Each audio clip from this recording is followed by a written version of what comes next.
तालीम सिर्फ डिग्री हासिल करने तक महदूद नहीं, बल्कि ये मुआशरे को सिमत देने का जरिया भी है। इस फलसफे को अपनाकर डॉक्टर शम्स परवेज ने न सिर्फ तलबा की रहनुमाई की, बल्कि समाज को भी साइंसी बुनियादों पर रोशनास करवाया। फिजाई आलूदगी, माहौलियाती सेहत और केमिकल साइंस में गहरा मुताला करने वाले डॉक्टर परवेज आज छत्तीसगढ़ के उन चंद साइंसदानों में से शामिल हैं जिन्होंने तहकीक को माशराती ज़रूरतों से जोड़ा।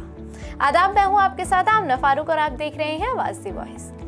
रायपुर और उसके आसपास के इलाकों की बदलती फिजाई मयार पर उनके मुताले ने न सिर्फ मकामी आवाम को आगाह किया, बल्कि पॉलिसी साजों को ठोस साइंसी बुनियाद फराहम की। डॉक्टर परवेज ने पीटी रविशंकर शुक्ला यूनिवर्सिटी रायपुर से बीएससी, एमएससी फिजिकल केमिस्ट्री और पीएचडी केमिकल साइंसेस मुकम्मल की और 1992 से अब तक तदरीस और तहकीक के मैदान में सरगर्म है।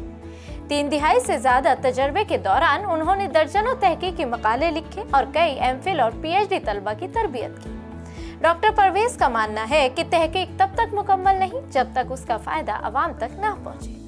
इस सोच के साथ उन्होंने अपने तहकीकी काम को आम शहरी की जिंदगी से जोड़ा।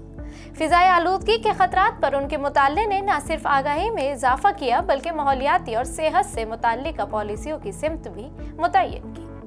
डॉक्टर परवेज की तहकीकात में फिजाई मयार की पैमाइश, आलूदगी की मुख्तलिफ ज़राए की शनाख्त, सकाफती सरगर्मियों से खारिज होने वाले ज़र्रात और उनके सेहत और माहौल पर असरात शामिल हैं। उनकी खिदमात और तहकीक को आलमी सतह पर भी सराहा गया है, जिसमें US Fulbright research fellowship, CSIR research associateship और कौमी एजाज़ात शामिल हैं।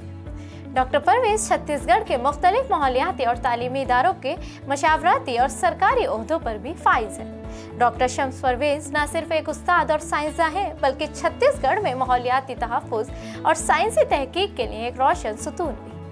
वो नौजवान तलबा को हमेशा मुताला और तहकीक पर तवज्जो मरकूज़ करने की तरगीब देते हैं और उन्हें मशवरा देते हैं कि उन्हें तहकीक में अवामी ज़रूरतों को अव्वलीन तरजीह दें।